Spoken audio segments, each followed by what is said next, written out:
Valentine's Day, 1999, Hong Kong.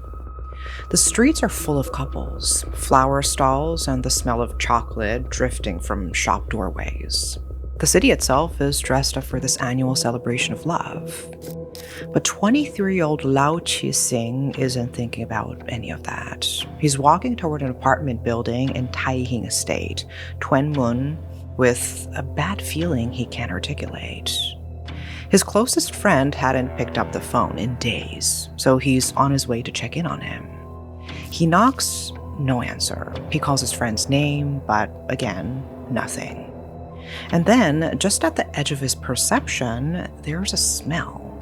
A faint smell, barely there, but definitely unpleasant. Like something rotting. But it's hard to know for sure. The smell passes like a breeze and disappears. And Lau Chi-sing almost convinces himself he's just imagined it.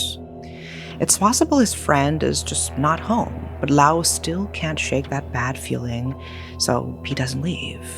He calls his friend's younger brother, the one with the spare key, but when the brother arrives, the key doesn't fit. The lock had been changed.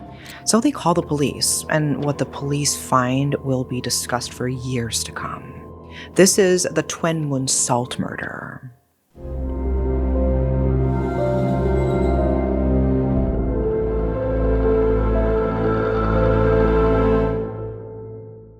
I'll be honest with you, for this channel specifically, I have to Google some deeply questionable stuff for research, like genuinely disturbing, censor, like why is this person searching this kind of stuff?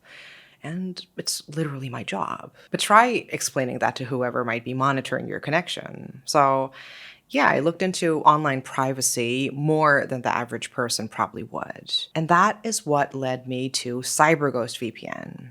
And they are sponsoring today's video, but I also want to tell you that this is something I actually use. What won me over is just how simple it is. You turn it on, it encrypts your traffic and routes it through a secure server, and that's it. It just runs quietly while you do your thing. And this isn't some niche tool. Over 38 million people use CyberGhost worldwide. It has thousands of reviews on Trustpilot, rated by over 23,000 real users. A few things I specifically like: servers in 100 plus countries, so you can change your online location in 2 clicks and unblock libraries of 40 streaming platforms. It's also great if you travel, and one subscription covers up to 7 devices, so your whole setup is protected, not just one. And you can even share with your family and friends. And the price is also one of the reasons why I am using it. Through the link in the description, it's just around $2 a month. And honestly, when I saw that, I thought, why wouldn't everyone just have this? It's less than basically anything. For something that protects your privacy every single day, it feels like one of the easiest decisions you can make. Plus, there's a 45-day money-back guarantee, so you can try it with 0 risk and see for yourself. Link is in the description, and I really do think you will like it. All right, let's get back to today's story. When officers force the door open, the apartment looks quiet, except for the walls, which are stained with something dark that has long since dried. In the corner, they find a metal trunk. An officer steps forward and lifts the lid. Inside is a mountain of white salt, and buried beneath it are human remains. The body of a man, dismembered to fit into that cramped space. But his face is completely recognizable. It's Lau's friend, 22-year-old Cheung Wai-man. He's been dead for 4 days, and someone who knew him, someone with a key to this apartment, had tried to cure his body in salt so that nobody would ever find him. The question was who? But before we get to that, we should talk about Cheung Wai-man. Cheung was the kind of man that people describe very differently depending on how well they knew him. To his close friends, and he had many, he was loyal to a fault. He was the person you called when you needed help, and he would show up, no questions asked. But Cheung had another side. He'd left home early and never had much interest in school. He had an awful temper, and as a result, he'd never been able to hold down a job for long. He drifted between part-time work and odd jobs, covering his rent and his expenses with whatever opportunities came his way. And not everything that came his way was legal. Cheung was on the edges of Hong Kong's gang world. He did small things, theft, robbery, nothing that had caught up with him yet. His friends knew it, but they also didn't ask too many questions.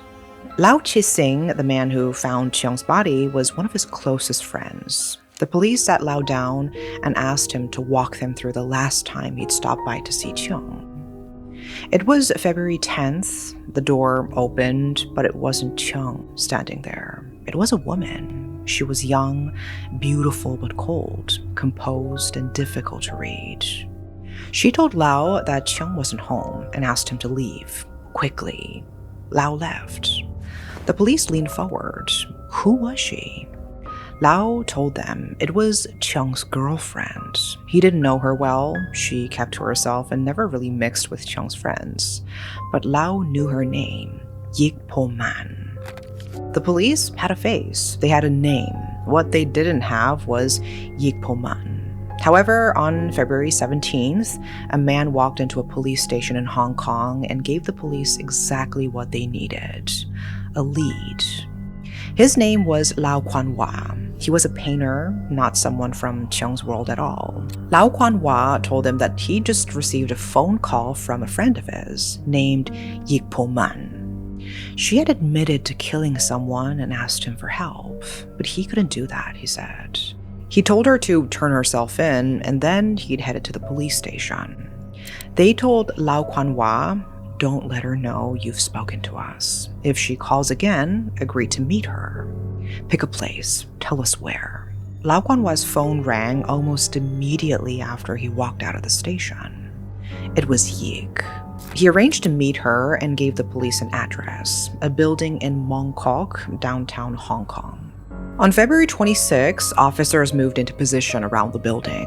A woman emerged with a young child beside her. The police closed in. Yik Po-man was arrested without resistance. Her daughter, Yik Wing-yu, was taken into care. So who is the woman at the center of this, Yik Po-man? Yik Po-man was born in Hong Kong in 1980. Her parents were ordinary factory hands working for minimum wage, doing their best in a city that made doing your best feel perpetually insufficient. They loved her daughter. They were proud of her. And they had good reason to be. Yik was, from early childhood, exceptional. She was smart, beautiful, soft-spoken. Yik's positive traits were noticed by neighbors, by teachers at school, and unfortunately by some girls at school who felt more resentment than admiration. They were unkind. They spread rumors about her. And so, Yik did what many people do when facing that kind of behavior. She tried to make herself small. She went out of her way to avoid drawing attention. She tried to blend into the background. But it didn't work. At 14 years old, Yik was spotted by a talent scout who had seen her on the street. She got a shot at appearing in a shampoo commercial, and she took it. The product was a hit. Yik's face was suddenly everywhere. The whispers stopped, replaced by a different, warmer kind of attention. A director approached her with a formal contract and a chance at a real career. Yik turned it down. She wanted to stay in school. She wanted a normal life, the kind she'd been trying to hold on to through all the rumors and the bullying. And it meant that she went back to being a regular student. At the age of 15, Yik had a close friend who worked part-time at a karaoke bar.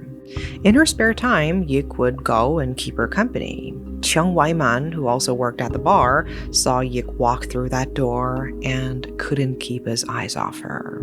He was 18. He found out more about her through Yik's friend, and from that point on, he was deliberate. He started appearing whenever Yik visited. He was warm, easy to talk to, patient. When they were comfortable enough, he invited Yik and her friend to his apartment in Tuen Mun. Then, One evening, he invited just Yik. She trusted him, and so she went.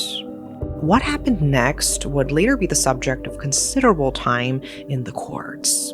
Cheung forced himself on her. Yik, 15, frightened, and already conditioned by years of learning that drawing attention to yourself only makes things worse, decided not to go to the police. She didn't tell her parents. She was afraid of what people would say about her if they found out. So she kept quiet about it. She carried the pain alone, and she tried to move on. Cheung wouldn't stay away.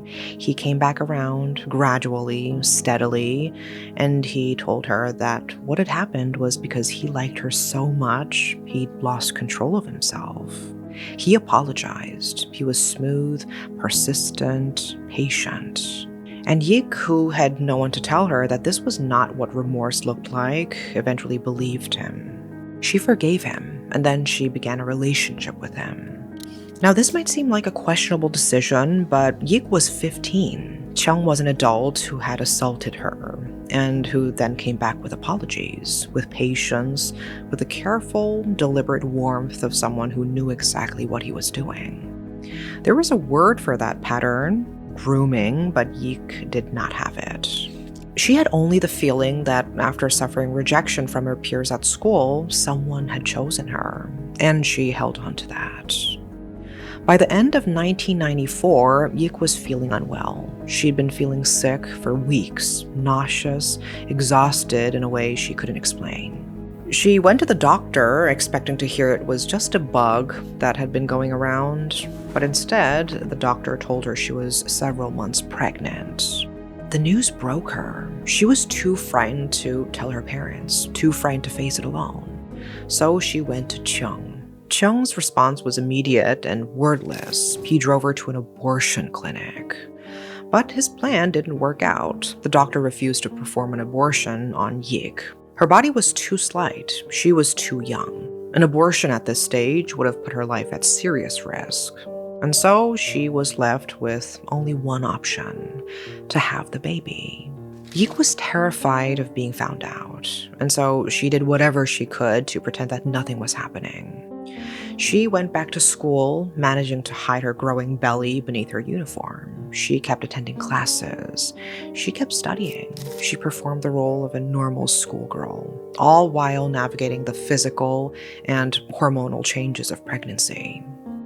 In May 1995, Yik gave birth to a healthy baby girl at Cheung's apartment in Tuen Mun. She smiled at her daughter. She was essentially alone. Cheung was there, but was not present in any way that mattered. He didn't want the child. He went as far as to tell Yik to give the baby her own surname, because he had no desire to be associated with his daughter. So the baby became Yik Wing-yu. Cheung gave his girlfriend a choice: abandon the baby outside a hospital or raise her at her mother's home. Yik begged him to let her raise the child at his home. She didn't want her parents to find out that she'd had a baby. Cheung agreed, reluctantly. From that day forward, Yik had an incredibly busy routine. She went to school during the day and went to Cheung's apartment in the evenings, where she cooked, cleaned, did the laundry, and cared for Wing-yu. Then she'd leave the baby with Cheung and go back to her parents' place at night. Cheung contributed the absolute bare minimum to the household and drifted in and out of the apartment as he pleased. When Wing-yu was 6 months old, Yik told her parents she wanted to move out to concentrate on her studies, and they agreed. So she and Cheung began living together, full-time. And that is when things got worse. Cheung had always had a short temper, but in the apartment, with no job to go to and no one to keep him in check, his rage and his resentment turned toward Yik and the baby. First, he yelled over small things, and then the yelling became something else. He started hitting Yik. She endured it because she had learned that pushing back only led to him redirecting his anger toward Wing-yu. So as a teenager with more responsibility than most teenagers ever have to endure, she suffered his abuse. She kept quiet, and she kept the household running. That's not to suggest that Yik didn't try to leave. She did, more than once. But Cheung's network of friends extended across the city. And every time she found a new place to stay and tried to disappear, they found her. Her situation seemed hopeless. And yet, despite everything, Yik Po-man's brilliance had not disappeared. She completed her preparatory courses while raising Wing-yu. She sat the college entrance exams. She passed with marks high enough to qualify for university. For a single bright moment, she could see a way out. But she had a 1-year-old who needed her, a partner who would not work, and no money of her own. She did not pursue studying at university. She stayed. By 1998, Yik had started carving out small, secret moments of freedom within the restrictions she had. She couldn't leave Cheung, she learned that, but she could experience a life without him, quietly, in ways he didn't know about. On Lunar New Year's Eve in 1998, while helping her uncle at a stall, she met a painter, Lau Kwan-wha, and the two had an affair.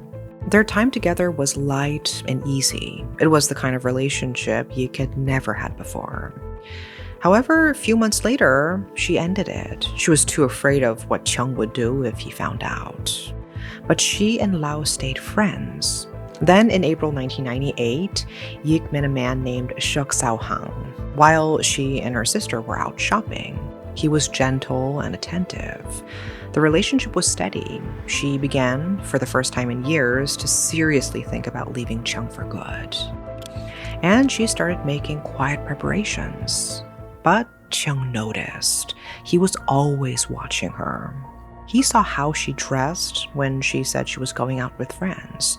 He saw the way she avoided his eyes when she talked. The quarrels became more frequent. His violence became more intense. Then came the evening of February 9th, 1999. Cheung was out with Lau Chi-sing. They were drinking and talking, and eventually the conversation turned to Yik. Cheung told Lau what he suspected, that Yik had been cheating. Lau looked at him and told him that he'd seen it himself, Yik on the street with another man, and that the two of them seemed too close and too comfortable for it to just be friendship. Cheung went home, now certain that Yik had been cheating on him. It was the early hours of February 10th. Wing-yu was asleep. Cheung wasted no time in confronting Yik. He told her what he knew, what Lau had seen. Cheung demanded the truth. And of course, Yik denied it, calling him paranoid. And so Cheung attacked her.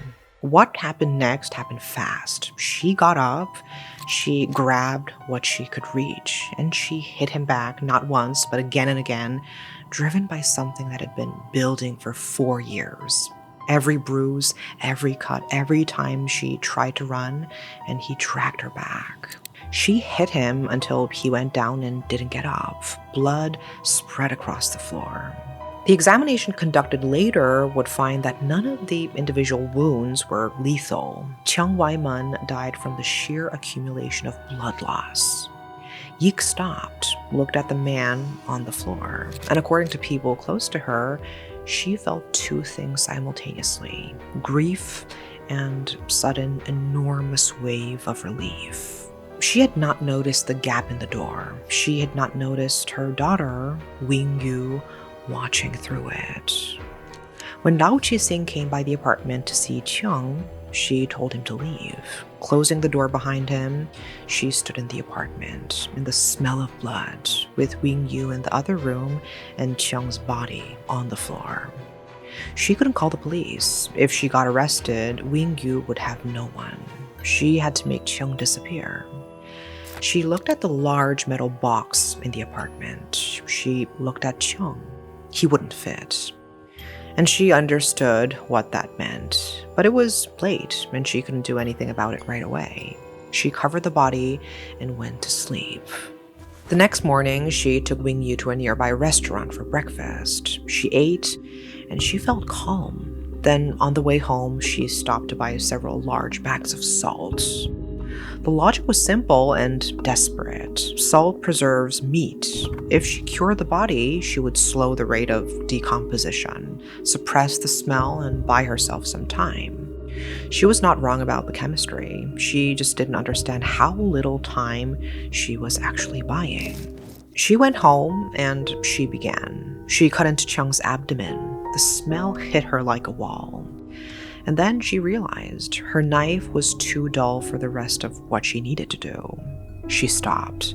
Then she called Lao Kuan-wa, not to confess, but to tell him she needed help moving some things for a friend named Sewai. Lao Kuan-wa came over at around 9 a.m. and saw Yik standing outside with a girl, a wooden ladder, and 2 buckets. He decided not to ask any questions. He drove them to Yuanlong, and Yik and Sewai got out to move things. On the way home, Yik mentioned offhandedly that she'd broken a knife.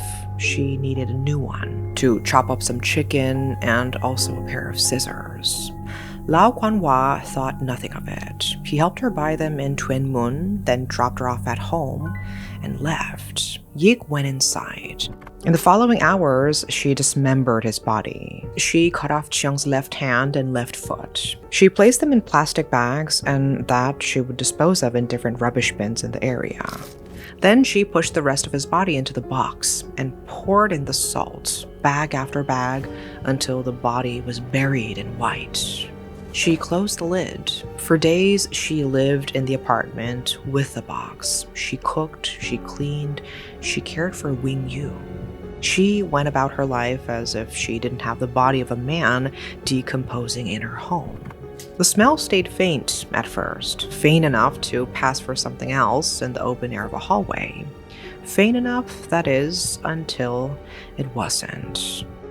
During the trial, Yik's defense argued exactly what the facts suggested, that she killed Cheung Wai-man in self-defense, after years of sustained physical abuse at his hands in the context of an attack he initiated. She argued that she dismembered the body and concealed it not out of cold calculation, but out of panic, a young mother terrified of what would happen to her daughter if she were caught. The court did not convict Yik of murder. After 7 hours of deliberation, the jury found her guilty of manslaughter and of preventing the lawful burial of a body. Recognition that what happened on February 10th was not the act of a predator, but the breaking point of a person who had been beaten down repeatedly over several years. She was sentenced to 10 years in prison. Wing Yu was placed in an orphanage. The years passed. And it would be good if I could provide some positive updates, but it's not exactly how things panned out. After some time in the orphanage, Wing Yu was taken in by a foster family who loved her dearly. Still, when her mother was released from prison in 2009, Wing Yu went looking for her. Yik Po-man refused to claim her, telling others she was a distant relative. Years later, after being rejected by her birth mother, Wing Yu was caught carrying methamphetamine. Her foster parents wrote letters to the court asking for mercy, and Wing Yu thanked the police for stopping her before she ruined more of her life. It didn't save her from prison. She was sentenced to 5 years and 8 months behind bars. There are no winners in cases like this. Cheung Wai-man died on the floor of his own apartment. Yik Po-man lost a decade of her life behind bars after losing her teens to a man who took everything she might have been. And Yik Wing Yu, who was a mere toddler when she witnessed the death of her father, also ended up spending time in prison, the result of a chain of terrible events that began before she was even born. So what do you think about this case? Let me know in the comments, and that is all for today. Thanks for watching.